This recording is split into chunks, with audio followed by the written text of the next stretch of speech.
The recent passing of Liam Payne was a shock to many people out there. No one expected that he would be gone, but here we are now. What happened with Liam before he passed? Did he suffer from an unnamed or undiagnosed mental illness before his passing away? I'm going to dig into this issue a bit more to figure out what happened, since not much is being said about this in explicit detail. Before I do that, though, I'm going to start off with some biographical information about him, move to the timeline of his passing, and then offer my analysis on his condition before passing. Liam James Payne was born on August 29, 1993, in the city of Wolverhampton in England. He had two older sisters named Nicola and Ruth. Since his childhood, he suffered many illnesses, a lot of it due to his premature birth. Growing up,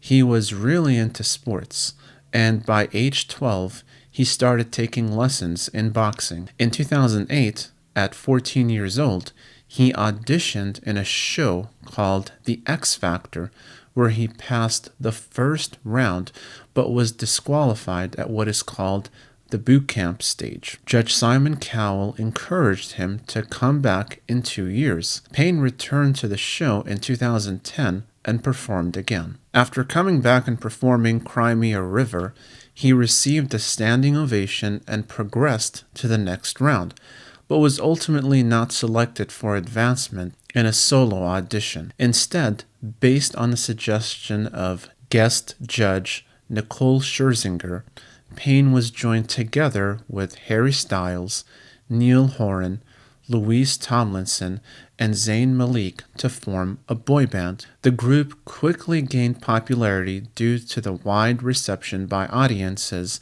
across the UK. In 2012, the group grossed at $114 million, and in 2013 they grossed at $68.5 million.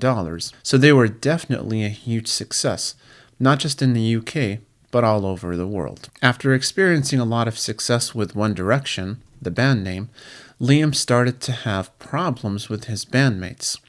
This led to their separation with Liam and him going his own way to create solo performances. He was successful, but far less successful than when he was with One Direction. This understandably led to a lot of issues in his life, and he became more depressed and reliant on substances to cope. It was mentioned that he struggled with ADHD, so this also can push him over the top into further and more dangerous levels of substance abuse that can be out of control. On October 16, 2024, Liam was found deceased at the bottom of a balcony of a hotel he was staying at Buenos Aires, Argentina. Allegedly, he was there with his girlfriend and chose to stay in the hotel room instead of going out with her in the city. It was said that before his unfortunate fall, he was under the influence of some sort of substance. To me, this indicates he had some underlying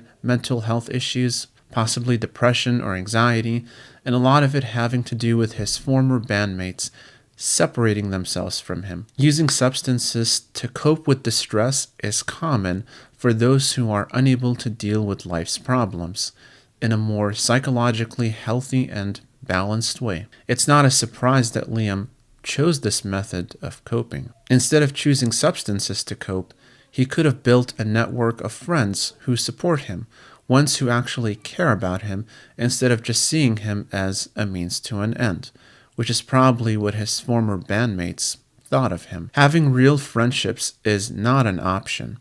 It's a requirement for one's mental well-being.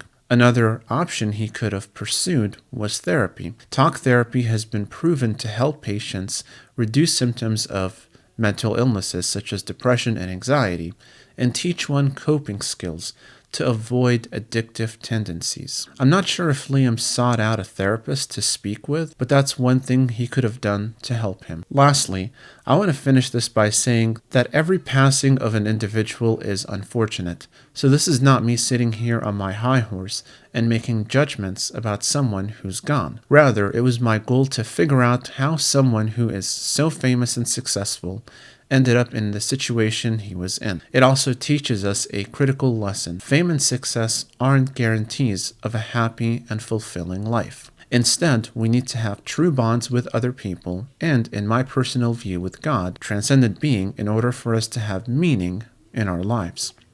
Some people might balk at the idea that we need a transcendent source for meaning, but the psychological literature has proven this fact that I mentioned. Just something to think about. So that's it for this video. If you like this content, make sure to give it a thumbs up, subscribe, comment, and share to get notified about more videos like this one. Thank you for watching, and see you in the next video.